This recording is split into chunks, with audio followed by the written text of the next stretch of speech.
I had to get my powers back. And the only way for me to get my powers back was by causing an accident. And how I would cause an accident, ለመጀመሪያ ጊዜ ያንን አደጋ ሳደርስ ከናቴ ጋር ከአባቴ ጋርና ከታናሽ ወንድሜ ጋር ነበርኩ። በእግረኛ መንገድ ላይ ወክ ያረግን ነበር። እኛ ከነበርንበት ቸርች ፊት ለፊት ሃይዌይ ነበር። እዛ ሃይዌይ ላይ እጅግ በጣም በፍጥነት የነበረ ሹፌር ነበር። በግምት 80 ኪሎ ሜትር ፐር አወር ይመስለኛል ሲፈጥን የነበረውና በፍጥነት ወደኛ ሲመጣ ምንድነው ኃይል ያስፈልገኝ ነበር። እኔ ጋር የነበረው መንፈስ ተዳክሞ ስለነበረ ኃይል ይፈልግ ነበር። ያንን ኃይል ደግሞ ማገኘው አደጋ በማድረስ ነው። እንዴት ነው? ይሄ መኪና በፍጥነት ሲመጣ ጎማውን ማፈንዳት እንዳለብኝ አመንኩ። እናም ነፍሴ ከሰውነቴ እንድትወጣ አረኩኝና ነፍሴ በፍጥነት ሄዳ የፊት ጎማውን በሳውት። ያኔ መኪናው ተገለበጠ። በጣም ፍጥነት ላይ ስለነበረ ተገለበጠ። 6 ይሆናል የተገለበጠው። ያኔ ሁሉም መሯሯጥ ጀመረ። ቤተሰቦቼም መሮጥ ጀመሩ። እኔ ግን ግትር ብዬ ቆሜ ነበር። ቤተሰቤ መሰላቸው ደንግጬ ቆምኩ ነው መሰላቸው። ነገር ግን ደንግጬ አይደለም። እንደዛ የነበርኩት ነፍሴ አስትራል ፕሮጀክሽን ይባላል። በነፍስ ተለይቶ መውጣት ማለት ነው። ነፍሴ ወጣ ስለነበረ ሰውነቴ ካንቀሳቀስኩት ነፍሴ ስትመለስ አታገኘውምና ያው ሞትን ያመጣል። ስለዚህ ሰውነቴ እዛው ያለበት ቦታ ላይ ቆሞ ነበረ። እናም ከሄድኩበት ተመልሼ ገባው ማለት ነው ወደ ስጋዬ። እንደዚህ አይነት ነገሮችን ለመፈጸም እንዲህ ባለ ፍጥነት ወጥቶ በነፍስ አደጋ አድርሶ እንዲህ አይነት ነገሮችን አድርሶ ተመልሶ ወደ አካል ለመግባት እንዲህ አይነት ነገር ለመፈጸም ከፍተኛ ጠንቋይ መሆን ይጠበቅብሃል። ምክንያቱም በዛ ሰዓት እኔ ከአያቴ የበለጠ ኃይለኛ ጠንቋይ ነበር። እናም ያ መኪና ተገልብጦ መጥቶ እኔ ፊት ለፊት ነበረ የቆመው። እናም ልክ ሹፌሩ ሲወጣ ሹፌሩ ምንም አደጋ አልደረሰበትም፣ ምክንያቱም ቀበቶ አስሮ ስለነበረ። ነገር ግን አጠገቡ የነበረችው ተሳፋሪ እጇ ተሰብሮ ከፍተኛ ደም ይደማት ነበር። እናም እኔ ወደ ሰውነቴ ከተመለስኩ በኋላ ደሙን ነበረ አፍጥጬ ሳየ ነበረው። ያንንም ያረኩት በውስጤ የነበረው ሰይጣን፣ በውስጤ የነበሩት መንፈሶች ተዳክመዋልና ከዛ ደም ላይ በደም ውስጥ ያለውን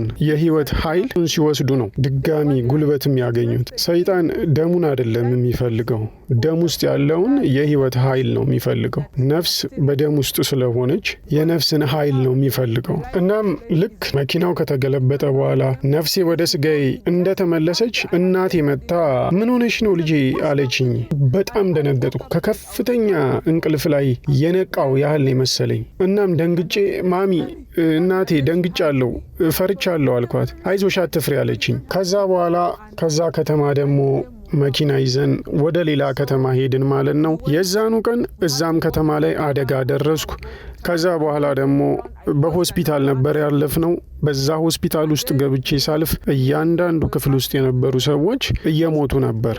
ያው በመጀመሪያ ቪዲዮ ላይ እንደነገርኳችሁ እዚህ ውስጥ የገባሁት በእኔ ፍቃድ አይደለም። ሰይጣኑን እኔ ጠርቼ አይደለም ያስገባሁት። ከእኔ ፍቃድ ውጪ ነው ነፍሴ ተሸጣ ሰይጣኑን አውሬውን ከፍቃዴ ውጪ እንዳገለግል የተደረግኩት። እናም እዚህ ሰዓት ላይ ከአያቴ በላይ የበለጠ ኃይል ያለኝ ሰው ሆኛለሁ። ሰዎች እኔን ማማከር ጀመሩ ማለት ነው። ከአያቴ በላይ እኔን መፍራት ጀመሩ፣ ማማከር ጀመሩ። ያኔ አያቴ ቀናች። በነገራችን ላይ በጨለማው ዓለም ዘመድ የሚባል ነገር አይሰራም። አያቴ እኔን ለመግደል አቀደች ማለት ነው። ምክንያቱም ሰዎች እኔን ማናገር ጀመሩ። ደንበኞቿን እኔ ወሰድኩ፣ እኔን መፍራት ጀመሩ። ስለዚህ ለሷ ስጋት ነው የሆንኩባትና እኔን ለመግደል ወሰነች ማለት ነው። ከዚህ በኋላ ነው እንግዲህ በሽተኛ ሆንኩት። ያመኝ ጀመር። ራሴን ሁሌ ስታለው ሆስፒታል ሄዳለው፣ እታመማለሁ፣ ከሆስፒታል እመጣለሁ፣ ወደ ሆስፒታል ተመልሼ ሄዳለሁ። እኔም በጣም ኃይሌ እየጨመረ መጣ። ሙሉ ለሙሉ ሰይጣንን ማገልገል ጀመርኩ። የተለያዩ አደጋዎችን አደርስ ነበረ። ቤተሰብ ማለያየት፣ ለምሳሌ ባልና ሚስቶች ነበሩ። ሚስትየው መውለድ አትችልም ነበረ እና ምንድን ያረኩት ሌላ የሰይጣን አገልጋይ የሆነችን ሴት ባልየው ላይ ልጌ ከሷ ጋር እንዲተኛ አድርጌ ሌላ ልጅ ከትዳር ውጪ እንዲወልድ በማድረግ ትዳሩንም በጠበጥኩ ማለት ነው። እንዲፋቱ አደረግኩ። ከዛ ያም ቤተ ክርስቲያን ተበተነ ማለት ነው። ያ አገልግሎት ተበተነ ማለት ነው። እናም 11 ዓመት እስኪሞላኝ ድረስ በዚህ መንገድ ህይወት ቀጠለ ማለት ነው። ከዛ በኋላ ግን 11 ዓመት ሲሞላኝ ግን ጭራሽ ወደ ባሰ ነገር ውስጥ ነበር የገባሁት። ይህም የሆነው በአክስቴ ምክንያት ነው። አክስቴ አገራችን ላይ ዝነኛ የሆኑ ሙዚቀኞችን ታውቅ ነበርና እሷ ከነዛ ዝነኛ ሙዚቀኞች ጋር አስተዋወቀች። በዛ ሰዓት እኔ የማስበው ሙዚቃ ተሰጥኦ መሆኑን ነበር የማውቀው። ሉሲፈርን እስከማገኝ ድረስ ሙዚቃ ተሰጥኦ እንደሆነ ብቻ ነበር የማውቀው። እናም አክስቴ ጋር በበዓል ወቅት ነበረ እሷ ጋር ሄድኩት። እሷ ጋር በሄድኩ ሰዓት ያው ኑሮዋም አሪፍ ነበረ፣ የብር ችግር አልነበረባትም። እንደዚሁም ፈታ ያለች ሴት ናትና እኔ ቤተሰብ ጋር ደግሞ የነበረው ዓለማዊ ሙዚቃ መስማት አትችም፣ ፊልሞችን ማየት አትችም፣ እንደዚህ ወጣ ያለ አለባበስ መልበስ አትችም፣ ይህንን ማረጋችም ያንን ማረጋችም የሚል የቤተሰብ አስተዳደግ ስለነበረ በቃ በጣም ነበረ የሚሰለቸኝ። አክስቴ ጋር ግን ሲሄድ የተለያዩ ፓርቲዎችን ትወስደኝ ነበረ።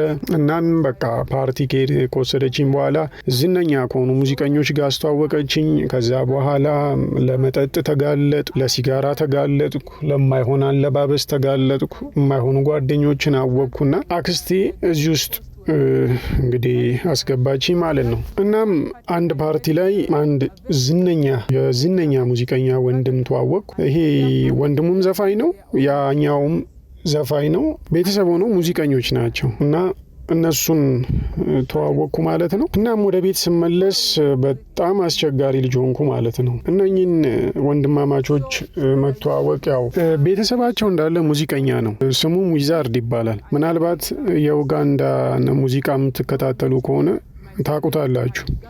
ስሙን ሲያሳጥረው ነው ዊዛርድ የሚለው። እሱን ተዋወቅኩ ማለት ነው። እናም ስለተዋወቅኩት እጅግ ነበረ ደስ ያለኝ። ምክንያቱም እኔ ዘፋኝ መሆን እፈልግ ነበር፣ መዝፈን እፈልግ ነበረ።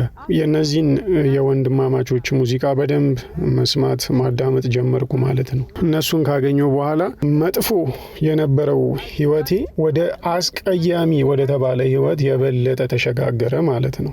ትምህርት ቤት ውስጥ የምተዋወቃቸው ጓደኞች ተቀየሩ። ጓደኞቼ ትምህርት ቤት ውስጥ እጅግ አስቸጋሪ የሆኑ ልጆች ናቸው። የምናስበው ስለ ትምህርት ሳይሆን የሙዚቃ ግጥም መጻፍ ሆነ የምናወራው ስለ ዝነኛ ሰዎች ብቻ ነው። የትኛው ዝነኛ ታዋቂ ሰው ምን ያደርጋል፣ ምን ይሰራል የሚለውን ሁኔታ ብቻ ሆነ የምናጠናውና በዚህ ውስጥ እያለው አንድ ቀን ምን ተፈጠረ? የፈተና ዕለት ነበረና የዛን ጊዜ እነኚህ ሙዚቀኞች ኮንሰርት ነበራቸው። ኮንሰርታቸውን ለማስተዋወቅ ወደኛ ትምህርት ቤት መጥተው ነበር። ኡጋንዳ ጂንጀር የሚባል ቦታ ላይ የሚቀርብ ኮንሰርት ነበረ። ይህ ኮንሰርት የሚቀርበው እጅግ በጣም ዝነኛ በነበረ አንድ የኡጋንዳ ዘፋኝ ነው። ይህ ዘፋኝ ሰይጣንን የሚያመልክ ነው። ስሙን አልገልጽላችሁም። ነገር ግን ይሄ ሰውዬ ታንዛኒያ ውስጥ ከባድ ከሆነ የመኪና አደጋ የአልበሙን ምርቃት አስመልክቶ ነው ኮንሰርቱን ያዘጋጀው። ሰይጣንን ነው የሚያመልከው። በሰይጣን አምልኮት ውስጥ ነው ያለው። ሰይጣናዊ አምልኮት ውስጥ ነው ያለው። ብዙ ህጻናት ተማሪዎችን ወደዛ ህይወት ወስዷል። እናም አልበማቸውን ኮንሰርቱ ላይ ከማስተዋወቃቸው በፊት ማስታወቂያ ይሰሩ ነበረ። በመኪና እየዞሩ በመኪና ለማስተዋወቅ ሲዞሩ እኔና ታናሽ ወንድሜ አየናቸው ማለት ነው።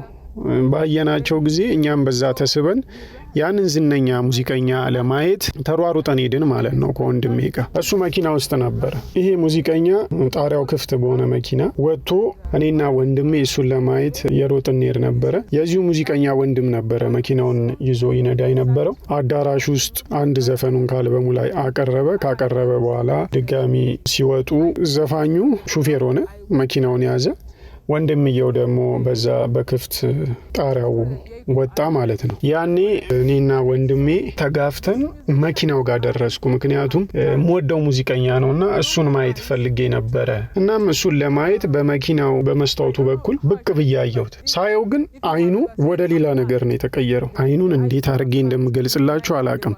ምናልባት ድመትን በማታ አይታችኋት ከሆነ አይኗ የሆነ የሚያበራ ወይም የሚያንጸባርቅ ነገር አለው አይደለ? ጨለማ ውስጥ ልክ እንደዛ ነው የተቀየረው። ወይም ደግሞ ሬፕቲሊያን አይስ የሚባለው ይሄ ሼፕ ሺፍት ሲያረጉ ሼፕ ሺፍተሮቹ አይናቸው ሲቀየር ካያችሁ ልክ እንደዛ ማለት ነውና ሻይን አረጋ፣ አንጸባረቀ እና ወደዛ ነው የተቀየረው። ሲያየኝ አይኔን ሲያየኝ የእሱ አይን ልክ እንደ ድመት አበራብኝ ማለት ነው።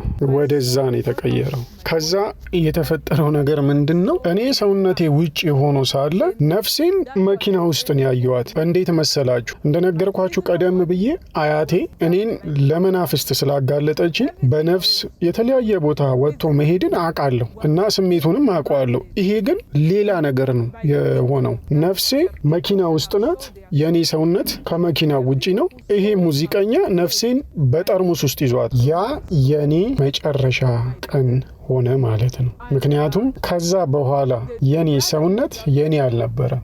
ነፍሴ በባርነት ተይዛለች።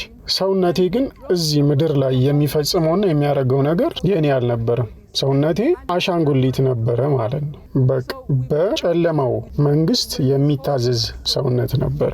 ለምሳሌ የተለያዩ ሰዎች ነፍሳቸውን ለሰይጣን ይሸጡአሉ። እንደዚሁም ደግሞ ነፍሳቸው የታገቱባቸው ሰዎች አሉ።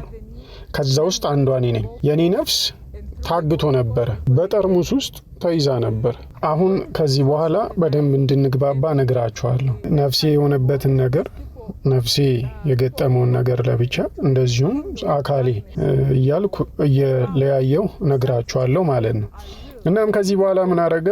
ወንድምየው እዛ ጋር የነበረውን ህዝብ ተመልካቹን መንገድ እንዲቀይሩ አረገ። እሱ ከመኪና ወጣና ወደ ሌላ መንገድ ሄደ። እሱ ሲሄድ ተከትለውት ሄዱ። ይሄ ሙዚቀኛ ግን የኔን ነፍስ ይዞ፣ ሰውነቴ ውጪ ናት፣ ነፍሴን ግን በጠርሙስ ውስጥ ይዞ ወደ ናይል ሶርስ ወይም ደግሞ የነጭ አባይ ምንጭ የሚባለው ወደ ቪክቶሪያ ሐይቅ ሄደ ማለት ነው። እዛ ቪክቶሪያ ሌክ ከደረስን በኋላ ጀልባ ተከራየን። ያንን ጀልባ ይዘን አብረውኝ ከኔ ጋር ያ ሙዚቀኛና ነፍሳቸውን አሳልፈው ለአውሬው የሸጡ ሰዎች ነበሩ።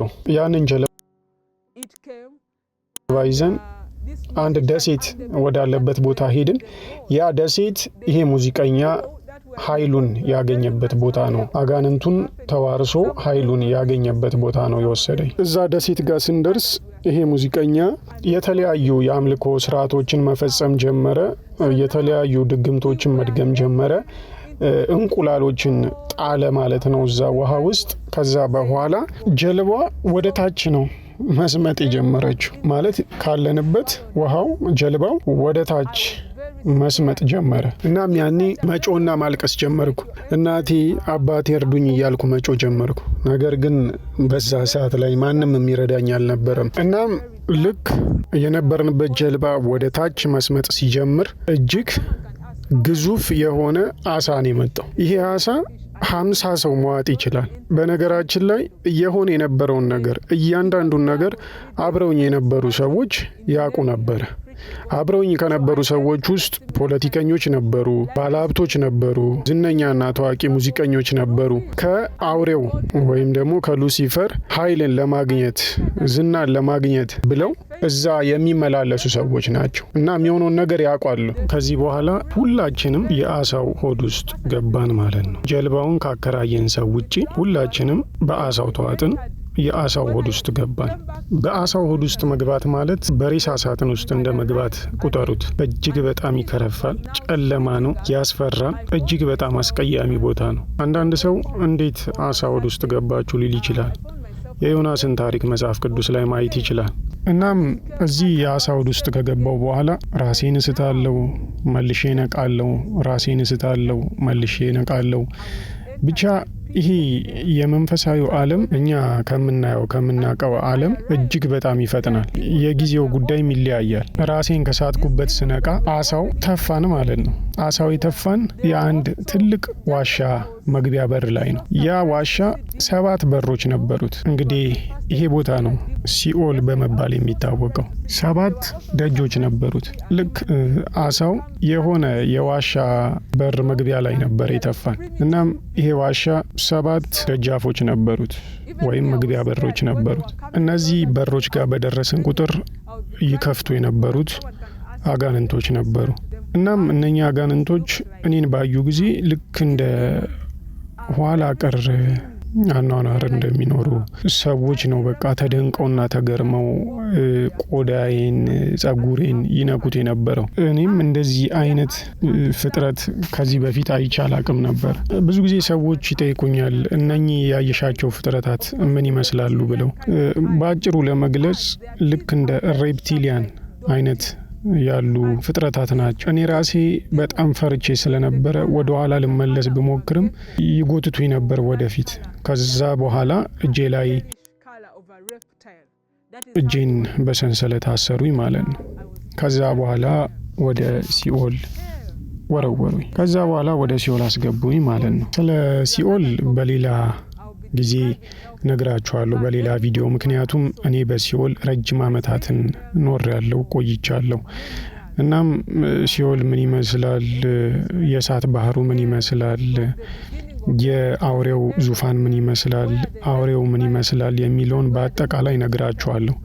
እኔ በዚህ ጊዜ ነው ሉሲፈርን ራሱን የተዋወቅኩት። ይህንን በሌላ ጊዜ በሌላ ቪዲዮ የማስረዳችሁ ይሆናል። እናም ካስገቡኝ በኋላ የደረስኩት እጅግ በጣም ትልቅና ሰፊ የሆነ አዳራሽ ውስጥ ነው።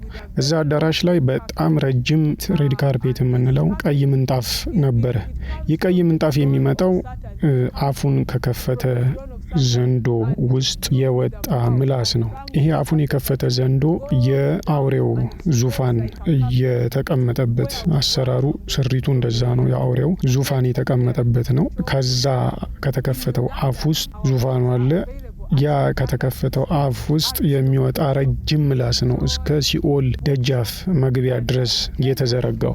እናም በዛ ቀይ ምንጣፍ ላይ መጓዝ እንደጀመርኩ ፊት ለፊቴ ያየሁት ራሱ ሉሲፈርን በዙፋኑ ላይ ተቀምጦ ነበር። ራሱን ያየሁት ምን ይመስላል የሚለውን ስለሱም ሌላ ቀን በሌላ ቪዲዮ ሰራላችኋለሁ። እናም ሉሲፈር እኔን ሲያገኘኝ እጅግ በጣም ነበረ የሚስቀው። በዙሪያው የተለያዩ የወደቁ መላእክቶች ነበሩ። ከዛ ደግሞ 7 ደናግላን ሴቶች ነበሩ። እዛ ጋር ታስረው አንገታቸው ላይ የሆነ ነገር አስገብቶላቸው ታስረው መስዋዕት ሆነው ለሱ የቀረቡለት ናቸው። እነኚህን ሴቶች መስዋዕት አድርጎ ያቀረበው እኔን መስዋዕት ያደረገኝ ሙዚቀኛ ነው። ለዝናና ኃይል ብሎ መስዋዕት ያደረገለት። እናም ሉሲፈር ሙዚቀኛውን እጁን ከጨበጠው በኋላ እኔን ስላመጣለት አመሰግነው ማለት ነው። እናም ምንድን ያለኝ፣ አንቺ ልጅ እኔ የዚህ ቦታ ንጉስ ነኝ፣ ገዢ ነኝ። እናትሽም ሆነ አባትሽ መንግስት የምትዩም አካል እዚህ ጋር ማንም የሚደርስልሽ የለም ያለኝ። እንደውም ቆይ እሱ ባለኝ ድምጽ ልንገራችሁ እንዴት እንዳለኝ። ያው ድምጿን ከጀርባ እንደምትሰሙት ነው። አንቺ ልጅ እናትሽም ሆነ አባትሽ መንግስት የምትዩም ሆነ ወታደር የምትዩ ፖሊስ የምትዩ ከኔ እጅ ማንም አያስጥልሽም። በዛ ዓለም ውስጥ ያሉ መሪዎችን፣ ፖለቲካውን ተጽዕኖ የምፈጥረው እኔ ነኝ። ፖለቲከኞቹን የምመርጠው እኔ ነኝ። ፖለቲካው ላይ ተጽዕኖ የምፈጥረው እኔ ነኝ። ኢኮኖሚው ላይ ተጽዕኖ የምፈጥረው እኔ ነኝ። ያንን ያለሽበትን ዓለም የሚመሩ የኔ ልጆች ናቸው። ያንን ዓለም የምመራው እኔ ነኝ። ከኔ እጅ ማንም ነፃ ያውጣሽ፣ ከኔ እጅ ማንም አያስጥልሽም ነበር ያለኝ። that has not given his life to Christ,